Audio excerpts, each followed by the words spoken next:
What's going on, everyone? It's Matt from the Offside Trap podcast, here doing another YouTube video.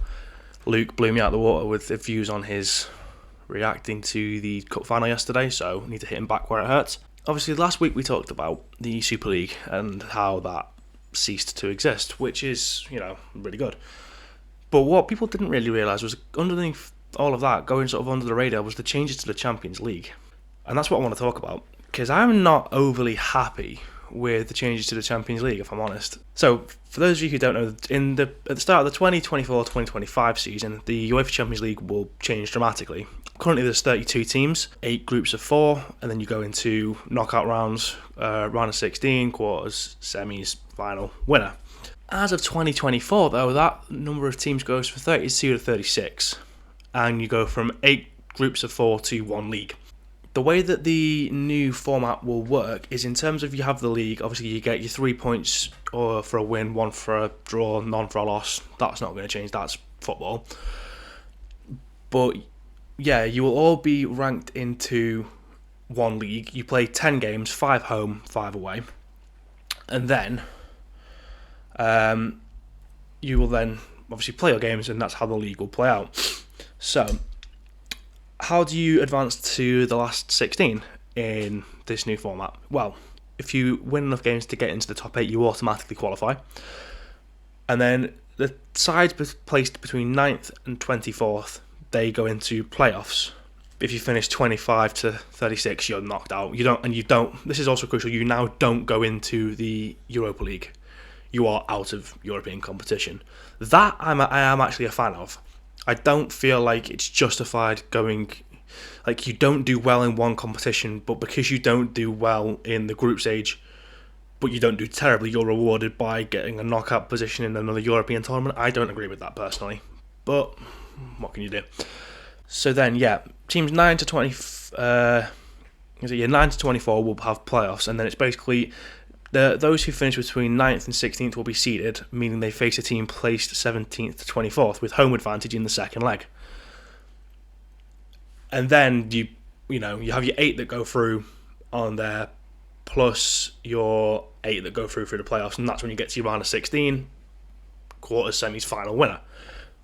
So that doesn't change. What does change is the number of games. So the whole thing about the Super League, people were saying, there's going to be too many games, they're adding extra games into the calendar, they're doing this, they're doing that.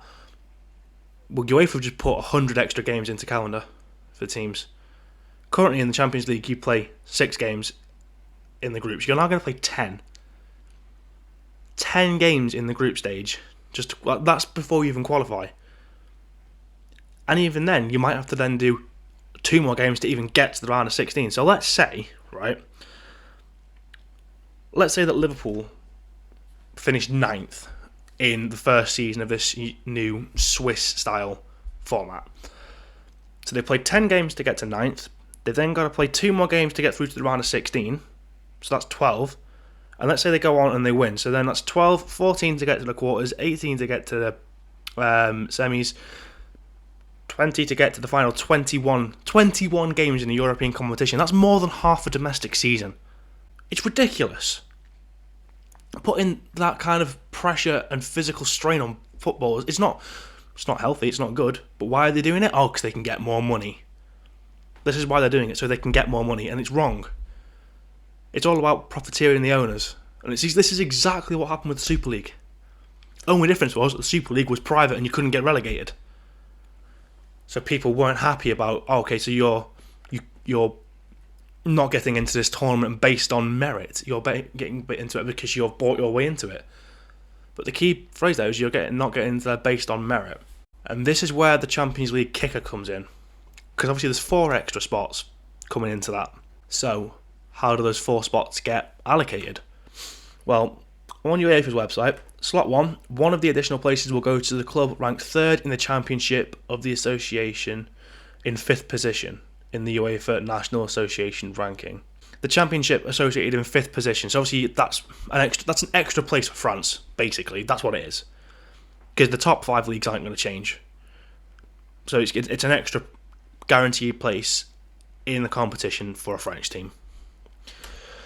Slot 2 will be awarded to a domestic champion by extending from 4 to 5 the number of clubs qualifying via the so-called Champions Path. So currently, Rangers, Celtic, Galatasaray, Fenerbahce, I think even to an extent Feyenoord, PSV and Ajax, they can't qualify directly for the group stage because their league isn't competitive enough. It's called the Champions Path. It's basically a direct one into there. So it's basically making leagues more relevant, more competitive. Okay, I can get behind that. I like that. Then you get 3 and 4. And this is the one that I think everyone's got the issue with. Awarded to the 2 clubs with the highest club coefficients that have not qualified automatically for the Champions League stage, but have qualified either for the Champions League qualification phase or the Europa League/Europa Conference League. So, in theory, it's based on historical merit. Arsenal could finish the season in 9th, qualify for the Conference League, and still get into the Champions League based on this club coefficient and legacy, essentially. So again, you're not earning the right to play in the Champions League. The Champions League is meant to be the creme de la creme. And it used to be, for years, it was the champions of the domestic leagues would go in the competition. And then they extended it to more teams could get in there, so it's more money. But doing it like this, you're guaranteeing an extra spot for France with slot 1. Slot 2 with the extra league, I can get behind that because that means someone like the SPL, the Turkish league, the Dutch league can get in there. 3 and 4 legacy, no, absolutely not. You don't earn it. You can literally, would that mean then if this was in play now, Liverpool, who aren't going to finish top 4, would get in the Champions League because of historical merit, because we've won it 6 times, and we would qualify for a European competition? I can't get my head around it. Why does football need to keep making these changes? Why do we need to do this? What's wrong with the current format? The current format works. The idea of making it into a league baffles me. At least in the group stages, the lower league teams like Midtjylland, like Atalanta actually, can get through to the knockouts because it's literally based on one game can change the entire group. Whereas here, that might not even be the case. I don't know. What do you guys think? Do you think that this is a sham? This shouldn't happen? Do you think that change is good? I'm quite intrigued with this because I don't know if Luke's actually agreeing with me on this point. I don't know if he thinks it's good, thinks it's bad. So I'd be quite interested to hear that. Also, if you can watch this, give us a like, give us a subscribe. Massively appreciate it. Check the podcast out on Spotify, Amazon, Google, Apple. Literally, we're everywhere. Got the second part of the VAR debate coming out this week, and then we'll have another topic coming out on Saturday. Let us know what you want us to talk about.